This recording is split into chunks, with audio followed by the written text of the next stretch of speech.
감사합니다. 이 시간 우리에게 주신 하나님 말씀은 신약성경 에베소서 4장 1절로 6절의 말씀까지 보시겠습니다. 에베소 4장 1절로 6절의 말씀입니다. 한 절씩 교독하시겠습니다. 그러므로 주 안에서 갇힌 내가 너희를 권하노니 너희가 부르심을 받은 일에 합당하게 행하여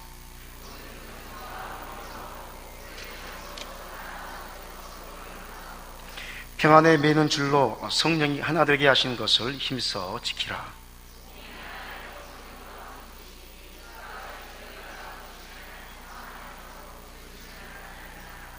주도 한 분이시요 믿음도 하나요 세례도 하나요.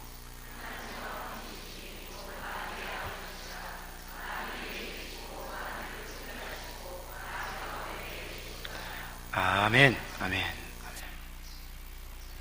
할렐루야. 주님의 은혜가 우리 심령 가운데 함께 하시기를 소망합니다. 전국에서 한가닥 한다는 유명한 김밥들이 모였답니다. 뭐가 모였다고요? 김밥들이 모였습니다. 그래서 100m 달리기를 했답니다. 뭘 했어요? 100m 달리기. 여러분 100m 달리기 잘 잘하시죠? 출발 신호가 울리고 각 김밥들이 가문의 영광을 위해서 혼신의 힘을 다해서 달렸습니다. 그런데 어떤 김밥이 달리다가 그만 옆구리가 터져버렸습니다. 하지만 그 터진 옆구리에서 삐져나온 단무지, 밥, 시금치, 계란, 맛살, 햄, 참깨 들은 시합을 포기하지 않고 열심히 달렸습니다. 여러분 포기하면 안 됩니다. 열심히 달렸습니다. 한참을 달리다가 단무지가 뒤돌아보니까 김이 달리지 않고 바닥에 가부좌를 틀고 딱 앉아있는 겁니다. 그래서 단무지가 급해서 긴급한 목소리로 김아 빨리 뛰어! 라고 말했습니다. 그러자 김이 말했습니다. 안 돼! 난 양반김이야. 양반이라는 거죠. 사랑하는 여러분이요, 공동체는 함께하는 것인 줄 믿습니다. 함께하는 겁니다. 우리나라의 사상은 지금도 양반의 사상이 있어서 너무 고상한 것만을 추구하려는 성향을 가진 사람들을 더러 보게 됩니다. 나는 양반이야, 뛸 수가 없어 하는 거죠. 그러나 여러분, 진정한 고상함은 함께 즐거워하며 또 함께 뛰며 함께 기도하면서 하나님의 뜻을 이루는 것에 있음을 여러분 믿으시길 바랍니다. 오늘도 우리는 그래서 함께 모여서 기도하고 또 찬양하고 또 예배 드리고 있는 것입니다. 오늘 함께 모인 이 자리에 주님께서 함께 하심으로 우리에게 큰 은혜를 주실 줄 믿습니다. 오늘 본문의 말씀은 하나님께서 우리를 선택하시고 또 하나님 앞으로 인도하게 하신 목적이 있음을 이야기하고 있습니다. 그리고 말씀하시기를 이러한 부르심의 목적에 합당하게 행할 수 있는 하나님의 사람들이 되라라고 우리에게 이야기하고 있습니다. 그리고 이러한 부르심의 근본 목적에는 하나 되는 연합에 있다라고도 말씀합니다. 우리를 부르신 목적은 하나 되라고 부르셨다는 겁니다. 왜 부르심의 목적에 연합에 있는 것입니까? 그것은 하나님께서 그 삼위일체로 일치되신 연합을 이루시고 계시기 때문입니다. 하나님은 우리가 믿는 하나님이 어떤 분이죠? 따라하겠습니다. 삼위일체 하나님. 이 삼위일체 하나님이요, 사랑으로서 완전히 하나가 되셨어요. 세 분 각자 성부 하나님, 성자 예수 그리스도, 성신, 성령, 이 세 분이 각자 다르신데 이분들이 사랑으로서 하나가 되셨는데 완전한 일치를 이루고 있습니다. 틈이 없을 정도로 하나를 이루셨습니다. 그래서 그렇게 하나로 연합을 이루시고 계신 그 하나님의 모습처럼 우리도 서로 연합하고 하나 되는데 최선을 다할 때에 우리는 하나님의 기쁨의 대상이 되는 것을 볼 수가 있습니다. 그렇다면 여러분, 이러한 하나 되는 연합을 위해서 우리는 어떻게 해야 하는 것일까? 질문을 하게 됩니다. 하나 되려면 어떻게 해야 하는 것입니까? 이런 방법에 대해서 오늘 말씀은 다음과 같이 우리에게 그 해답을 제시하고 있습니다. 첫째로, 하나 되려면 서로 용납할 줄 알아야 됩니다. 상대방을 수용할 줄 알고 받아들일 줄 알고 용납할 줄 알아야 됩니다. 2절 말씀에 모든 겸손과 온유로 하고 오래 참음으로 사랑 가운데서 서로 용납하고 라고 말씀하고 있습니다. 이 말씀에서 보면 용납하되 서로 사랑 가운데서 용납해야 함을 말씀합니다. 그런데 문제는 인간의 성향은 남을 용납할 수 없는 구조를 가졌다는 데 있습니다. 인간은 원래 이기적인 존재입니다. 저를 봐도 이기적인 존재고, 죄송하지만 너를 봐도 이기적인 존재고, 인간이라는 존재가 이기적이지 않은 존재가 없습니다. 모든 사람은 다 이기적입니다. 자신의 입장에서 다른 사람을 바라보고 평가하고 불평하고 원망합니다. 그래서 모든 것을 자기 중심으로 보고 익숙해져 있기 때문에 아주 이타적인 사랑을 소유할 수 없는 존재가 우리 사람이라는 존재입니다. 그러나 하나님은 언제나 인류를 사랑하셨고 자신의 사랑을 십자가에서 확증하셨습니다. 그렇다면 여러분, 어떻게 해야 우리가 용납할 수 있습니까? 우리가 쉽게 말하면 글러먹었는데 우리는 이타적인 존재가 되지 못하는데 어떻게 하면 용납할 수 있습니까? 죄송하지만 우리 교회 안에서도 어떤 사람이 용납 못하는 사람이 있죠. 또 우리의 직장 생활 속에서도 그 사람이 용납이 안 된 사람이 있죠. 안 그런가요? 저만 그런가요? 목사가 그러면 안 되는데, 아무튼 뭐 용납이 안 된 사람이 있지 않습니까? 그래서 우리의 마음은 참 고민스럽지 않습니까? 하나님은 용납하라고 나는 용납이 안 되고, 그렇죠? 오늘 본문의 말씀은 겸손과 온유와 오래 참음으로 서로 용납하라 라고 말씀하고 있습니다. 한번 따라하겠습니다. 겸손과 온유와 오래 참음으로 서로 용납하라. 여기서 여러분, 겸손은 나라는 존재가 매우 부족한 존재임을 깨닫는 데서부터 시작하는 것이 겸손입니다. 아, 내가 부족한 존재입니다. 내가 그렇게 잘난 것이 없습니다. 이게 겸손입니다. 자신의 부족함과 무가치함과 무능함을 깨달았을 때에 그때부터 다른 사람이 소중하게 보입니다. 특별히 죄송하지만 우리 청년들은 좀 교만해요. 제가 20대 때도 보니까 나 굉장히 교만했어요. 여러분도 그랬죠? 20대 때는 교만합니다. 왜냐하면 남이 안 보여요. 나만 보입니다. 내가 잘났고 내게 능력이 있고 나는 뭐든지 할 수 있다는 생각이 지배적이기 때문에 남이 보이질 않아요. 용납이 안 됩니다. 그런데 여러분, 나이를 먹어가면 갈수록 어떻게 됩니까? 내가 부족하구나. 내가 그렇게 잘난 줄 알았더니 살다 보니까 나도 별게 아니네. 그렇죠? 그럼 그 순간에 누가 들어옵니까? 옆에 사람이 들어오기 시작하는 거예요. 야, 너도 필요하다. 너도 필요하다. 내 힘으로는 내가 도저히 할 수 없는데 너가 있음으로 내가 이 일을 감당할 수 있다. 여러분, 그게 겸손인 줄 믿습니다. 그게 겸손입니다.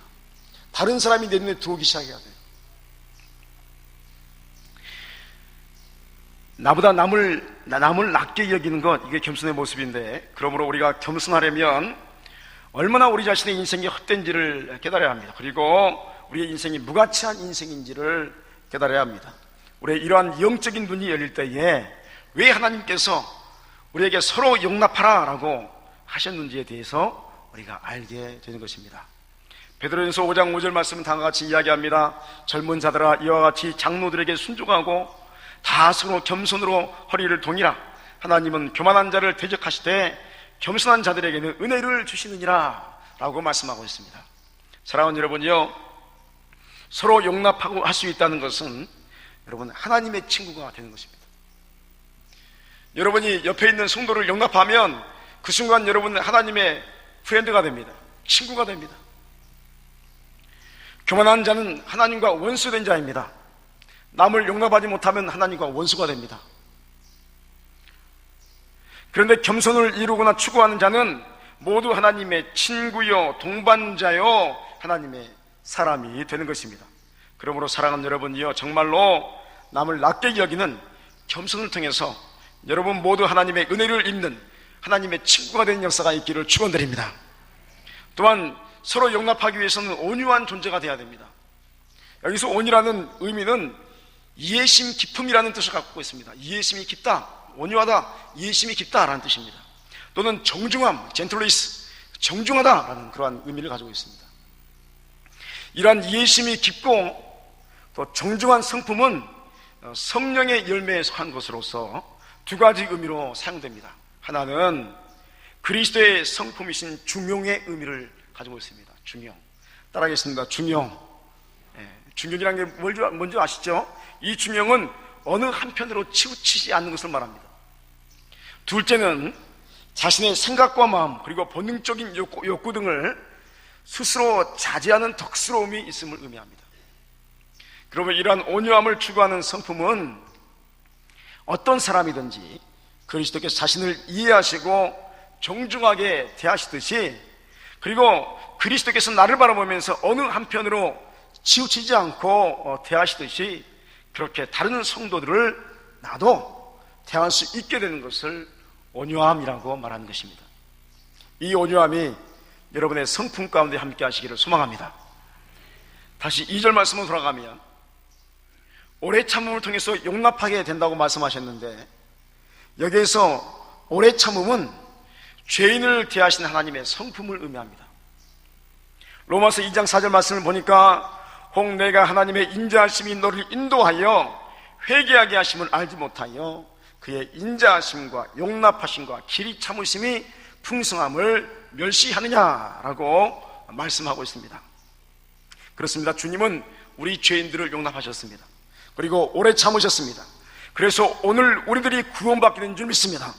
그런데 이처럼 우리도 또한 다른 성도들을 주님의 이름으로 오래 참아야 할 줄 믿습니다. 따라합니다. 예수님께서 나를 바라보며 오래 참으셨듯이 나도 옆 사람 바라보며 오래 참아야 합니다. 할렐루야. 오래 참아야 됩니다. 이처럼 우리도 또한 다른 사람을 통해서 다른 사람을 오래 참게 되면 주께서 우리의 오래 참음을 보시고 그들과 함께 우리 자신도 변화시켜주는 은혜를 베풀어 주실 줄 믿습니다. 잠오시죠? 사자가 파티를 열었답니다. 생일 파티 좋죠. 생일 파티를 열었는데 사자가 좋아하는 게 뭐죠? 고기를 좋아합니다. 어떤 종류의 고기든 다 좋아합니다. 이 사자가 고기를 무척 좋아해서 파티에 오는 모든 동물들에게 선물로 고기를 가져오라 하겠습니다. 다른 거 가져오면 안 되고 고기 가져와라 라고 명령했습니다. 그래서 모두들 다 두려워서 고기를 준비를 해가지고 왔습니다. 어떻게 고기를 준비했는지 모르겠습니다. 아무튼 고기를 준비해가지고 모였답니다. 그런데 그 중에 원숭이 한 마리가 있었는데 이 원숭이가 도저히 고기를 구할 수가 없었대요. 고기를 어떻게 구해야 되는데, 그래서 원숭이가 좋아하는 게 뭐죠? 바나나 3개를 딱 따가지고 이거라도 갖다 드려야 되겠다 해가지고 생일 파티에 갔습니다. 사자는 그 원숭이의 바나나를 보고 화가 머리까지 올라갔습니다. 그래서 바나나를 들자마자 하나를 딱 따가지고 원숭이 얼굴을 향해서 딱 던졌습니다. 정통으로 맞았습니다. 두 번째 딱 따가지고 화가 나는 사자가 그래도 분이 안 풀려서 던졌습니다. 두 번째 딱 맞는 순간에 원숭이가 씩 웃었습니다. 화가 머리끝까지 난 사자가 그 모습 보니까 더 화가 났어요. 세 번째 바나나를 팍 던져가지고 너무 세게 던져가지고 그거 맞고 원숭이가 기절해 버렸습니다. 여기에서 문제. 여러분, 왜 원숭이가 웃었을까요? 답은요, 두 번째 바나나를 딱 맞는 순간에 저 멀리서 토끼가 늙은 호박 3개를 따가지고 오는 걸 본 거예요. 무슨 말인지 모르시죠? 자기는 바나나를 맞잖아요. 두 번째 맞았는데 저 멀리 보니까 토끼가 늙은 호박 3개, 단단한 큰 거, 호박 3개를 가지고 오는 건데 그걸 보니까 이게 웃음이 안 나는 이거는 바나나 맞아도 괜찮은데 호박으로 맞아보세요. 죽는 거예요. 씩 웃었다 하는 이야기가 있습니다. 사랑하는 여러분이요, 이 이야기는 유머지만요 상당한 인간관계의 문제점을 풍자하고 있음을 볼 수 있습니다. 저는 유머를 되게 좋아합니다. 근데 저희 교회도 유머를 되게 좋아하시더라고요. 제가 우리 교회 와서 유머를 함부로 못 씁니다. 다 하셔가지고, 그래서 설교할 때만 제가 못 씁니다. 쓰는데 이 이야기에 굉장한 인간관계의 문제점을 이야기하는데, 이 이야기의 가장 큰 문제점은요, 사자가 일방적으로 자신이 좋아하는 것만을 요구한다는 겁니다. 나는 고기를 좋아하니까 고기만 가져와 한다는 거예요. 바나나를 가지고 오든지 또 호박을 들고 오든지 이것을 용납하면 서로에게 고민이 아닌 모든 동물들이 즐길 수 있는 화기애애한 축제가 됐을 겁니다. 모두 즐거워했을 겁니다. 사자 혼자만 즐겁잖아요. 그렇죠? 여러분, 오늘 우리의 신앙생활도 마찬가지입니다. 서로의 고집스러운 입장만을 주장하게 되면 여러분, 예배의 장소가 죽음과도 같은 분위기로 흘러가게 됩니다. 그러나 서로 용납할 줄 아는 사랑의 겸손과 온유와 오래 참음을 이루게 되면 우리의 신앙생활의 장소가 바로 여러분 천국으로 변하게 될 줄 믿습니다. 여러분, 고기만 좋아하지 마시기 바랍니다. 호박도 좋아하시고, 여러분 바나나도 좋아하시고, 여러분 사과도 좋아하시기 바랍니다. 서로 용납하면 여러분 우리 홍성교회가 천국이 되는 겁니다. 예배가 너무너무 좋은 겁니다. 사모하게 되는 겁니다. 이런 역사가 있기를 축원드립니다. 용납이 안 되면 성령 충만 받아서 용납받는 역사가 있기를 간절히 축원드립니다. 두 번째로 보니까 평안에 매는 줄로 성령의 인도하신 역사를 잘 지키고 여러분 순종하기 위해서 우리가 힘써야 한다. 그러니까 성령님께서 우리를 인도하시는데 성령은 평안에 매는 줄로 우리를 묶어줍니다. 성령은 절대 분리시키지 않습니다. 여러분, 분열되는 것은 사탄이 하는 겁니다. 여러분, 교회가 분열됐다, 사탄이 역사한 거예요. 우리 성도 간에 어떤 분열됐다, 사탄의 역사가 있는 거예요. 성령이 역사하면 화해가 이루어지고 삼귀질 평화가 이루어집니다. 끊어지지 않는 그 끈끈한 사랑으로 하나가 되는 역사가 있습니다. 3절 말씀에 평안에 매는 줄로 성령이 하나 되게 하신 것을 힘써 지키라 라고 말씀합니다. 여러분, 교회가 하나 되려면 여러분 성령의 인도하심에 순종할 줄 알아야 합니다. 여러분은 성령에 순종하십니까? 하나님께서 말씀하시면 여러분 순종하십니까? 순종은 여러분 내 형편과 처지가 허락하는 한도 내에서 하는 것이 아닙니다. 하나님은 그런 순종을 요구하지 않습니다. 그건 순종이 아닙니다. 내가 할 수 있는 한도 내에서 하겠습니다. 이거는요, 하나님께서 내 의견에 맞추셔야 됩니다. 이 이야기합니다. 여러분, 이것은 순종이 아닌 타협입니다. 하나님 나하고 타협하시죠? 하나님의 일은 타협으로 이루어지지 않습니다. 놀랍게도 하나님께서는 우리에게 자주 타협이 아닌 전적인 복종을 요구하실 때가 많음을 우리는 깨닫게 됩니다. 사랑하는 여러분이 하나님께서 여러분에게 무엇인가를 명령하셨다면 이 명령에 우리는 복종해야 할 줄 믿습니다. 그게 예수 믿는 겁니다. 그런데 문제는 이 복종이나 순종은 내 편의 안에서 이루어진 것이 아닌 내가 희생할 때, 내가 손해볼 때에 이루어지게 된다는 사실을 우리는 간과해서는 안 됩니다. 여러분, 찰스 스펄전 목사님이라고 있습니다. 굉장한 설교자로서 만명 시대를 열었던 유명한 목사님입니다. 이 스펄전 목사님이 타 도시에서 자기가 돌보던 런던의 고아들을 위해서 300파운드를 모금했습니다. 굉장히 많은 돈을 모금했습니다. 그런데 기도하던 중에 그 돈을 조지 물러 목사에게 갖다 주라 라는 성령의 음성이 들렸습니다. 우리 교회 지금 고아들을 써야 하려고 헌금을 이렇게 거뒀어요. 300파운드 있는데 여러분이 목사님이라면 어떻게 하시겠어요? 이제 우리 교회 고아들을 위해서 헌금합시다 이렇게 헌금했어요. 성령께서 이 스펄전 목사님에게 그 돈 조지 밀러 목사님이 갖다 줘라 했어요. 여러분 어떻게 하시겠습니까? 순종하시겠습니까? 근데 놀라운 것은 이 스펄전 목사님이 처음에 이건 아니야, 이 소리가요 사라지지 않는 거예요. 끊임없이 조지 밀러 목사에게 이 돈 300파운드를 갖다 줘라 하는 거예요. 그래서 이 스펄전 목사님이 하나님, 순종하겠습니다. 우리에게 지금 고아들 필요하지만 주님의 음성 앞에 내 순종하겠습니다 하고 그 돈을 들고 조지 밀러 목사에게 갔습니다. 그때 밀러 목사님이 무릎을 꿇고 기도하고 있는 중이었습니다. 조지, 하나님께서 내게 모금한 300파운드를 당신에게 주라고 해서 내가 가지고 왔어 라고 말하자 이 조지 밀러 목사님이 한 말이, 스펄전 목사님, 저는 지금 바로 300파운드를 위해서 기도하고 있는 중이었는데요 라고 말하더란 겁니다. 그럼 누구 기도가 더 셉니까? 조지 밀러 목사 기도가 셉니까? 그렇게 말하면 안 돼요. 그건 참 이상한 겁니다. 그래서 둘이서 손을 잡고 너무너무 감동해가지고 성령께서 나를 시키셔서 너에게 조질병 목사님에게 300파운드 주라겠고, 이 조질병 목사는 300파운드 필요했는데 이게 오니까 얼마나 응답받았잖아요. 너무 안고 눈물을 흘리고 같이 기도했던 그런 시간을 보내고 나서 스퍼전 목사님이 사무실로 되돌아가게 됩니다. 되돌아왔더니 놀랍게도 책상에 편지가 나와 있는데 그걸 뜯었더니 300기니의 헌금이 들어있었습니다. 그래서 이 스펄전 목사님이 주여, 제가 300파운드를 조지 밀러 목사에 주었더니 하나님께서는 300파운드 플러스 이자까지 붙여서 나에게 300기니의 헌금을 보내주신군요. 감사의 찬양을 드리던 겁니다. 할렐루야. 누구 기도가 센 거예요? 이제 비슷한 거죠. 사랑하는 여러분요, 순종이 제사보다 낫습니다. 여러분, 이 말씀은요 제사 드리지 말라는 말씀이 아닙니다. 이 말씀을 꼭 오해하시면 안 됩니다. 순종이 제사보다 낫습니다. 그럼 제사 안 드리고 우리 순종만 하고 딴 데 가면 되는 겁니까? 그게 아닙니다. 여러분, 순종이 빠진 제사는 예배가 아닙니다.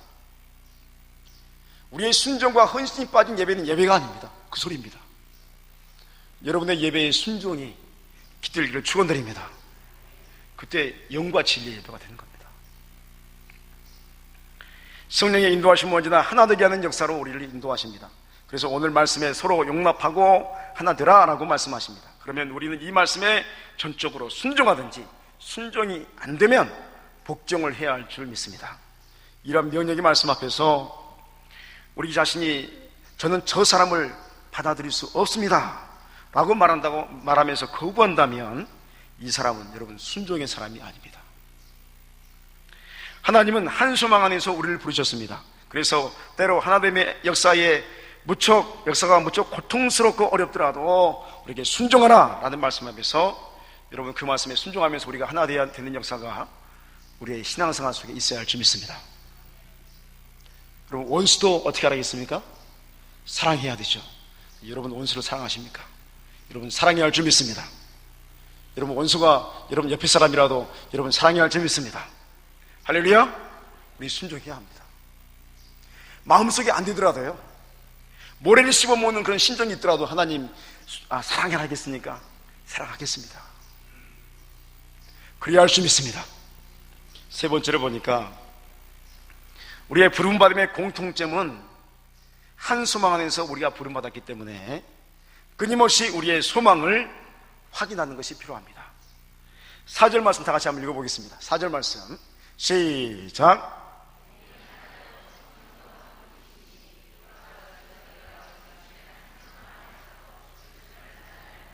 아멘. 아멘. 여러분, 인생을 보면 어떤 면에서는 짧아 보이기도 하지만 그러나 결코 짧지 않은 인생의 파노라마가 우리의 인생임을 알게 됩니다. 즉 우리 스스로 깨어있지 않으면 우리의 신앙은 언제든지 변질될 수 있다는 것입니다. 우리가 하나님께서 너 예수 1년만 먹고 내가 너 1년만 믿고 너 부를게 하면 우리 1년 동안 열정적으로 신앙생활 할 수 있을 거예요. 근데 언제 오실지 모르지만 70년 80년 신앙생활 하다 보면 어느 순간에 우리의 마음이 변질될 수가 있습니다.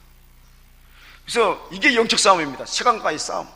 50년이든 60년이든 70년이든 80년이든 100년이든 그 기간 동안에 우리의 신앙이 변질되지 않고 우리의 첫사랑이 변질되지 않고 주 앞에 나가는 그런 싸움, 그게 진정한 우리의 영적 싸움입니다.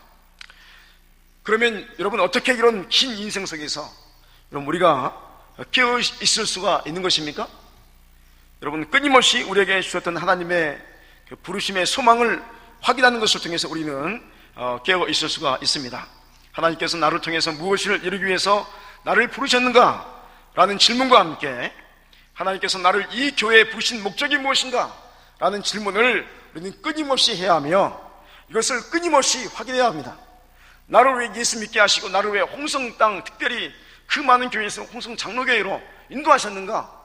묻고 그의 답을 끊임없이 확인해야 합니다. 존 해거이라는 미국의 전도학자가 있었습니다.